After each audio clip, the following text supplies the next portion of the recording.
Assalamualaikum warahmatullahi wabarakatuh. Pada kesempatan kali ini, saya akan sedikit menjelaskan materi terkait fungsi trigonometri, lanjutan dari pertemuan sebelumnya. Jadi di pertemuan sebelumnya kita sudah membahas terkait fungsi sinus, fungsi kosinus, fungsi tangen, fungsi atau bisa dikatakan kebalikan, ya, rumus kebalikan dan rumus perbandingan. Nah, pada kesempatan kali ini saya akan membahas mengenai identitas, ya, rumus identitas dan nilai fungsi trigonometri di berbagai kuadran serta fungsi trigonometri untuk sudut istimewa. Nah, di sini diketahui pada pertemuan sebelumnya kita tahu ada fungsi trigonometri yaitu fungsi sinus, kosinus, tangen, fungsi kebalikan dan perbandingan. Nah, di sini sudah saya tulis di mana fungsi sinus itu merupakan persamaan 1,1, kosinus itu persamaan 1,2. Sementara untuk tangen itu persamaan 1,3 dan sampai dengan fungsi perbandingan yaitu persamaan 1,18. Nah, jadi nanti untuk selanjutnya persamaan-persamaan ini akan kita gunakan.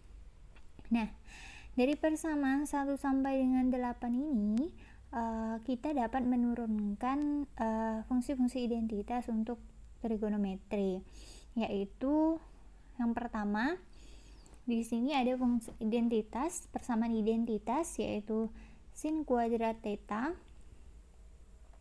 ditambah cos kuadrat theta sama dengan 1. Yang kedua, secant kuadrat theta dikurang tangen kuadrat theta sama dengan 1. Selanjutnya, kosekant kuadrat theta dikurang kotangen kuadrat theta sama dengan 1. Sebenarnya untuk identitas atau rumus-rumus identitas itu banyak sekali ya di trigonometri, tapi di sini saya mengambil 3 buah identitas ini. Untuk selanjutnya nanti bisa kalian cari rumus-rumus identitas pada fungsi trigonometri seperti itu. Nah, di sini saya akan membuktikan salah satu dari ketiga rumus identitas ini, yaitu yang akan saya buktikan rumus identitas yang pertama, yaitu sin kuadrat theta ditambah cos kuadrat theta.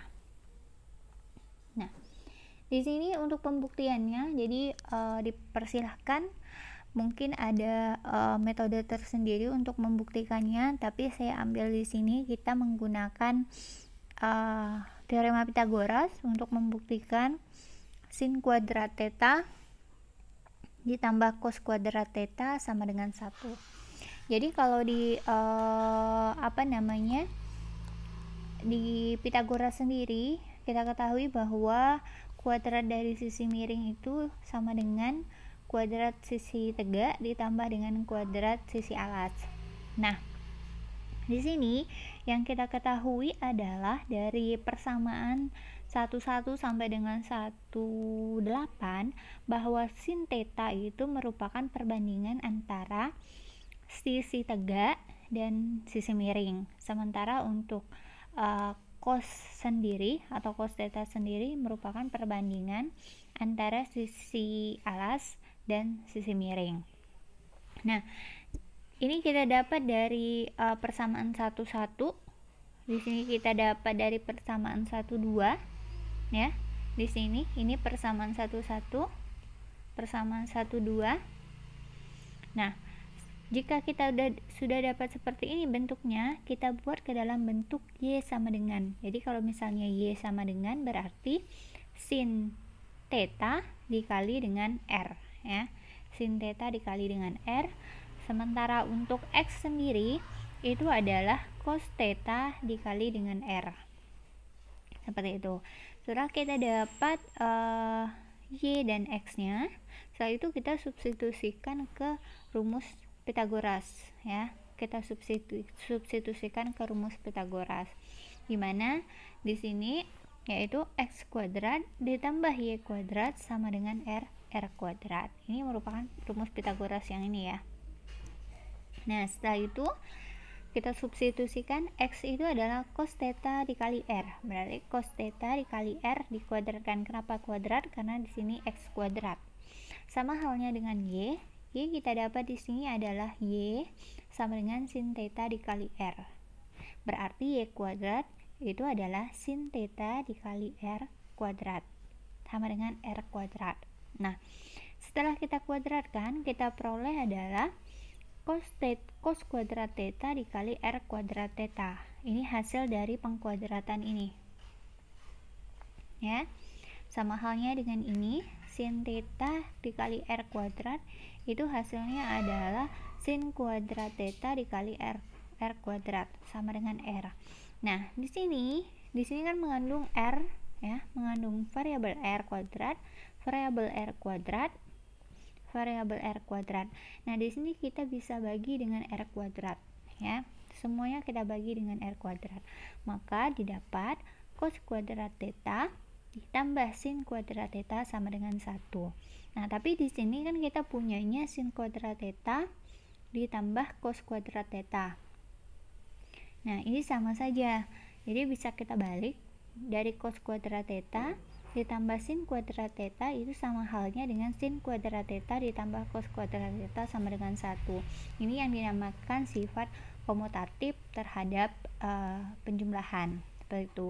Jadi terbukti bahwa sin kuadrat theta ditambah cos kuadrat theta itu adalah sama dengan 1. Untuk bagian B dan bagian C silahkan dibuktikan ya, sebagai latihan nantinya. Sampai di sini kita akan lanjut ke pembahasan selanjutnya terkait nilai fungsi trigonometri di berbagai kuadran.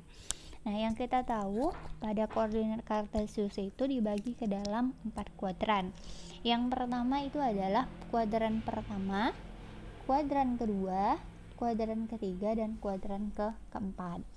Mungkin sudah tidak asing lagi, mungkin pernah dapat pada waktu di SMA terkait pembagian kuadran ini, di mana saja nilai-nilai positif, misalnya untuk nilai sin di mana yang positif, untuk nilai cos di mana yang positif, untuk nilai tangen di mana yang positif, seperti itu.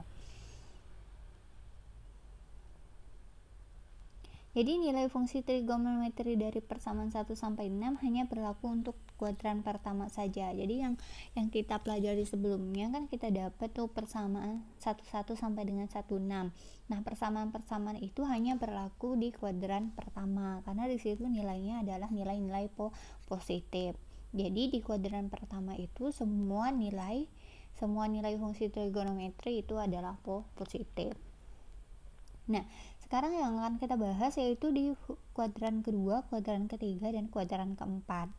Nah, di sini bisa kita lihat untuk di kuadran pertama. Mungkin di kuadran pertama sudah tidak asing lagi ya, karena yang sebelumnya kita bahas juga semuanya di kuadran pertama. Nah, di kuadran kedua sendiri alfanya di mana? Nah, di sini kita pakai alfa. Alfanya itu ini. Ini alfanya. Besar sudut ini. Itu adalah besar sudut alfa. Sementara di kuadran ketiga, besar sudut alfanya di sini. Dan di kuadran keempat, besar sudut alfanya di sini. Seperti itu. Ya. Jadi kalau ini kuadran pertama itu kisaran antara 0 sampai dengan 90. Di sini ini kuadran kedua ini sampai dengan 180. Dan di kuadran ketiga itu nanti 180 ditambah dengan 90. Nanti seterusnya dari sini, dari kuadran keempat ini berarti ditambah lagi dengan 90 berarti 360, seperti itu. Itu untuk sudut-sudutnya ya. Nah, selanjutnya di sini, dari gambar 5 ini kita peroleh nilai-nilai untuk fungsi-fungsi berikut, untuk fungsi-fungsi yang telah kita pelajari sebelumnya. Jadi kalau untuk kuadran pertama yang kita tahu bahwa semua nilai fungsi trigonometrinya adalah bernilai positif. Nah, bagaimana di kuadran kedua, ketiga, dan keempat? Nah, di sini untuk kuadran kedua itu yang bernilai positif adalah nilai sin, ya, kosekan, karena kosekan itu adalah 1/sin, maka jika sin positif, kosekan otomatis positif. Sementara cos dan tangen itu bernilai negatif, ya. Seperti itu. Nah, dan nilai sekannya yaitu negatif karena kan sekan itu sendiri adalah 1 per kosekan, ya. Sekan itu 1 per kosekan. Kembali lagi ke materi sebelumnya, seperti itu. Jadi dari nilai-nilai ini dapat kita simpulkan bahwa di kuadran pertama itu yang positif adalah semuanya, di kuadran kedua adalah sin, ya, yang positif hanya sin saja, di kuadran ketiga itu adalah tangen, dan di kuadran keempat itu adalah cos, gitu. Jadi yang positif hanya itu. Nah, berarti kalau sin di kuadran kedua positif, artinya kosekan di sini positif. Terus jika di sini tangen positif, maka secara tidak langsung kotangen itu juga positif. Sementara jika di kuadran keempat itu cos positif, maka secara tidak langsung sekan juga di sini positif, seperti itu, ya. Nah, ini tangen, kotangen, ya. Sini kosekan, berarti di sini sekan, seperti itu. Karena kan balik lagi, ketiga rumus ini merupakan rumus kebalikan, seperti itu. Jadi mengikuti rumus utamanya atau mengikuti fungsi utamanya. Yaitu fungsi utamanya apa? Sin, cos, dan tangen. Nah, kita lanjut. Jadi bisa kita simpulkan di sini di dalam tabel ini.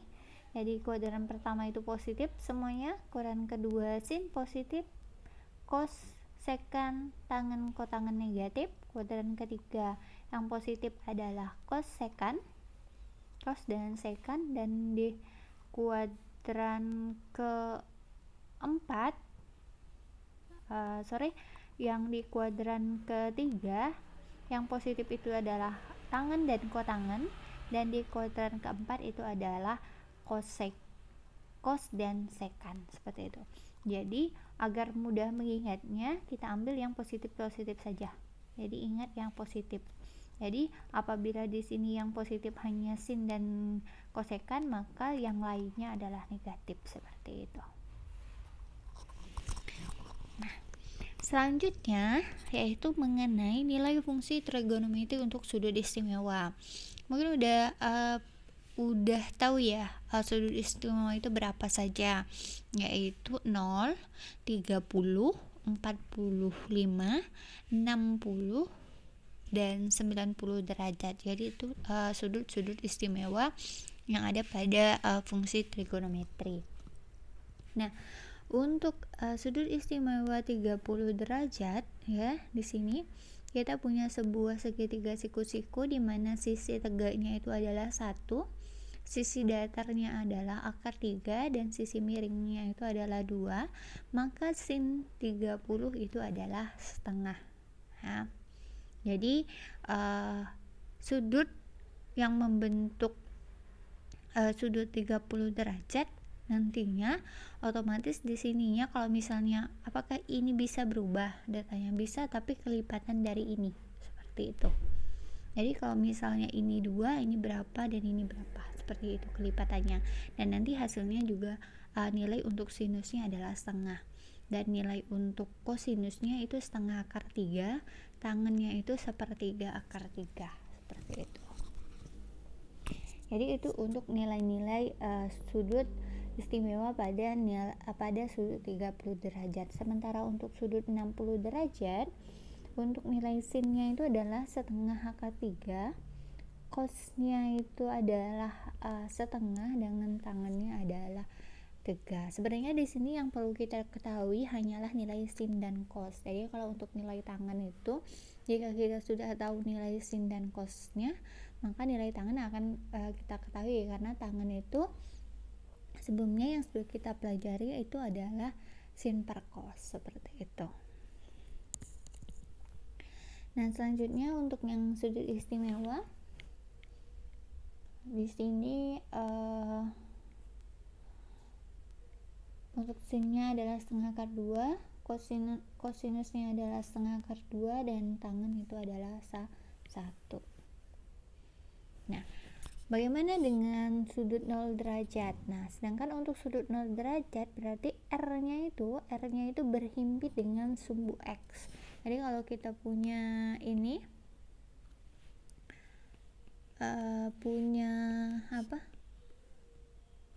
punya ini, maka kalau di sini X, maka ini adalah X, maka R-nya juga di sini, ya. Jadi R itu sama dengan X, jadi berhimpit di sini. Dengan Y-nya adalah 0, seperti itu. Maka kalau Y-nya 0, sin 0 derajat itu adalah 0. Kenapa 0? Karena kan sin itu kan Y per R, ya. Y per R, jadi 0 per R. R-nya sendiri adalah X, ya. Jadi 0 dibagi berapapun hasilnya adalah 0. Cos 0 itu adalah X per R sama dengan 1, karena kan tadi untuk X nya itu kan sama dengan R, maka kalau X per R itu bisa saja ditulis X per X atau R per R karena nilainya sama, maka hasilnya adalah 1, sedangkan untuk tangannya adalah 0. Sementara untuk sudut 90 derajat yang berhimpit itu, ya, jadi R itu berhimpit ke sumbu Y, jadi Y-nya R itu sama saja dengan nilai Y, sementara X nya adalah 0, seperti itu. Jadi diperoleh untuk sin 30 nya adalah 1, cos 90 nya adalah 0, sementara tangan itu tidak terdefinisi karena di sini nilai R-nya nilai X-nya adalah 0, maka Y per 0 itu tidak terdefinisi. Jadi bilangan berapapun yang dibagikan dengan 0 itu hasilnya adalah tidak terdefinisi, seperti itu. Jadi untuk lebih singkatnya, ini bisa dilihat di dalam tabel. Untuk 0, sin, cos, dan tangannya yaitu 0, 1, dan 0. 30 itu adalah setengah akar 3, akar 3 per 3 atau sepertiga akar 3. Jadi akar 3 per 3 itu sama saja dengan 1 per 3 akar 3. 45 itu setengah akar 2, cosnya setengah akar 2, tangannya 1, di sini setengah akar 3, setengah akar 3, 1, 0, dan tidak terdefinisi. Nah, itu untuk nilai-nilai sudut istimewanya. Nah, di sini jika kita ingin mencari nilai kotangan, kosekan, dan sekan, maka kita bisa menggunakan persamaan 17 dan 18, karena kan kotangan, sekan, dan kosekan itu merupakan rumus kebalikan dari sin, cos, dan tangan, seperti itu. Jadi nanti bisa dicari nilai kosekannya berapa, nilai tangannya berapa, kotangannya berapa, dan nilai kosekannya berapa, seperti itu. Nah, di sini ada contoh soal, sebuah contoh soal. Nah, di sini tentukan panjang AD dari segitiga ABCD. Berarti ini AD, ya. AD di sini disimbolkan sebagai X, dimisalkan dengan panjang X. Nah, jika kita ingin mengetahui X, maka di sini yang perlu kita tahu adalah nilai CD, ya. Ataupun bisa kita manfaatkan di sin menggunakan sudut C, ya, menggunakan sudut C, seperti itu. Nah, pertama di sini kan yang diketahui hanya sisi AC. Sisi AC ada 4. Jadi kita manfaatkan sisi AC ini. Jadi di sini ada dua buah segitiga siku-siku, di mana ada segitiga CAB ya. Segitiga CAB di siku-siku di A. Sementara ada segitiga ACD itu siku-siku di D. Seperti itu. Nah, kita di sini ada sin 30. Sin 30 di sini untuk sin B-nya adalah sin 30. Maka diperoleh sin B itu karena depan ya. Sisi di depannya atau sisi tegaknya adalah AC. Sisi tegaknya adalah AC dan sisi miringnya adalah BC. Ya, berarti kita akan mencari sisi miringnya. Nah, AC-nya 4. Nih, AC-nya 4. Sin 30 itu kan sudut istimewa. Sin 30 adalah setengah. Maka di sini setengah sama dengan 4 per BC. Maka BC-nya adalah, jadi BC dikali 1, 2 dikali 4. Maka BC-nya diperoleh nilai sebesar 8 seperti itu. Nah, setelah itu kita perhatikan segitiga ACD. Nah, di mana sudut C ini ya, sudut C di sini itu sudutnya 60 derajat. Dari mana kita bisa tahu sudut C itu 60 derajat? Kita perhatikan segitiga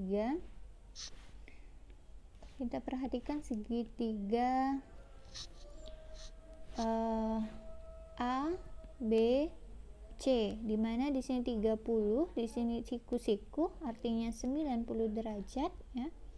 90 derajat, maka di sini otomatis 60 derajat karena jumlah sisi segitiga itu sebesar 180 derajat seperti itu. Maka diperoleh di sini sudut C-nya atau sudut ACD-nya adalah 60 derajat. Sehingga sin 60, sin ini ya,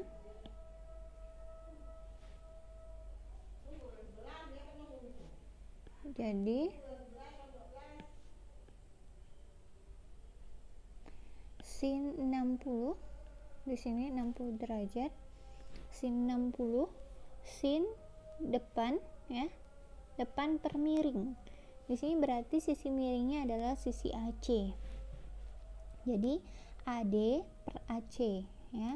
Sin 60 itu setengah akar 3, sudut istimewa ya. Di sini AD-nya itu X dengan AC itu adalah 4. Nah, di sini diperoleh AC-nya sama dengan 4, maka bisa kita hasilkan atau bisa kita cari nilai X-nya, yaitu X sama dengan 4 dikali dengan setengah akar 3, maka diperoleh X-nya itu 2 akar 3. Karena nilai X-nya adalah 2 akar 3, maka panjang AD adalah 2 akar 3, seperti itu. Jadi dalam menyelesaikan soal ini banyak konsep yang kita gunakan. Yang pertama, kita gunakan konsep sudut istimewa. Yang kedua, kita gunakan konsep Pitagoras. Dan yang ketiga, kita gunakan konsep segitiga ya. Konsep segitiga digunakan di mana? Kita gunakan pada saat kita menentukan 60 derajat ini. Konsep Pitagoras ya ini ya, untuk di sini. Untuk sin 30 itu kan sudut istimewa seperti itu. Baik, mungkin sampai di sini penjelasan untuk materi pada pertemuan kali ini saya cukupkan. Saya ucapkan assalamualaikum warahmatullahi wabarakatuh.